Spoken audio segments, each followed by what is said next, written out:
And I've shared with people many times now when I close my eyes, like the nothingness, enjoying the nothingness in the mind. And so that would be my definition of peace and how you can access that peace. Any one of you can access that peace at any point in time in your life. Can you kind of elaborate on how do you describe enlightenment to people, and dive a little deeper on what you mean by when people are playing video games? Because you got me now. Enlightenment is actually very easy to access, and it's not hard.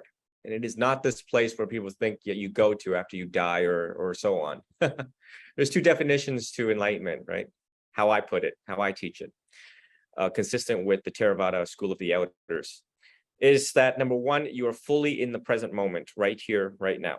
So in this moment, as I'm looking at you, Kevin, I'm not thinking about the past or the future, about my projects and so on, or how many times I've been dumped in my relationships. That would be recycling of the past. That would be depression. And if I'm right now in this present moment looking at you, the nature, tone of your voice, your facial expressions, and fully honed in to this moment, this is my enlightenment right now. And if you're doing the same, this will be our enlightenment, our nibbanic moment right now. It's same thing with rock climbing, right? If you ever run rock climbing, you need to pay attention to the next rock that you're going to hang on to and how you're going to balance yourself and climb from here all the way to there without falling. And it's really hard to think about the past or the future when you're going to fall. That this is why they show that rock climbing curbs depression. Likewise, in Thailand, when these young monks are walking on a 2x4, literally off the ground, like six to 8 feet off the ground, they are fully present in that moment of knowing what they're doing, because you're going to fall 6 to 8 feet. That's going to be a big ouch, right? Right. And so again, washing the dishes can be moments where you can access this peace, where if you just enjoy washing the dishes. I mean, I really enjoy washing the dishes or vacuuming. I vacuum at night. I wash the car at night. It's peaceful, and I'm really fully in the moment trying to scrub. And so, that is my enlightenment. And how many more nirvanic, how many more of these nirvanic experiences do you want in a day? When we look back at how much we miss out on life, like for me, example, I took thousands of pictures in my life. Before becoming a monk, I had a lot of relationships with people and even romantic relationships. And I look back, and probably the only time that I was fully enlightened is when I was in love, right? But my other relationships with people, with friends, I'm always on the phone. I'm thinking about elsewhere. I'm not really there. So when I look back at pictures, I realize, what were we talking about when I was with Brandon or Adam? What was going on? Earlier, I told you that I lost a best friend, Jacob Hall. And admittedly, the first year or two, I didn't even know Jacob was there. I ran a airsoft team, airsoft, paintball, interchangeable, in the use of the equipment in regards to the sports. But it wasn't then when I look back at the group picture and I'm like, wait, Jacob was there with us?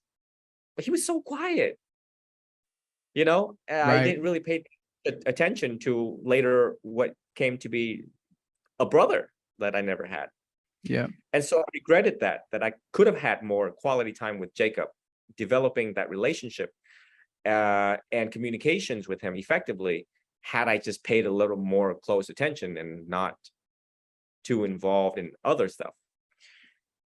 These are some of the analogies and stories that I use to connect people with enlightenment. The other definition of enlightenment is when you fully let go of greed, which is excessive desire, anger, which we all have, right? Especially when someone cutting in front of you in traffic, and ignorance of the Four Noble Truths in Buddhism. When you let go of all three of those, you will be fully enlightened. You will become actually a saint, as defined as an arahant, A-R-A-H-A-N-T, an arahant in Theravada. So that's a little bit harder, and that's why we monks dedicate our whole life to purifying our minds and to achieve that sort of a permanent state of mind of nirvana. But for the time being, we practice meditation through walking meditation, through, sitting meditation, all of the meditative methods and techniques to access these nibbanic peace. And I've shared with people many times now when I close my eyes, like the nothingness, enjoying the nothingness in the mind. The mind is no longer disturbed by any emotions that arises, right? And so that would be my definition of peace, and how you can access that peace. Any one of you can access that peace at any point in time in your life. And how much more of that do you want? It is a reasonable want versus all of the drama, all of the news that we see, all of the stuff that's going on with friends and family that's constantly disturbing us. The feeling the need to give advice to people who don't listen, just your world when you look at the details of your world. Hey, thanks for watching this clip. If you like content like this, go to the description below. The full video should be there. And do not forget to like and subscribe. 97% of the people that watch this channel are unsubscribed, so please hit that subscribe button. It does a lot for the channel, and it gives you more content like this. Have a good one.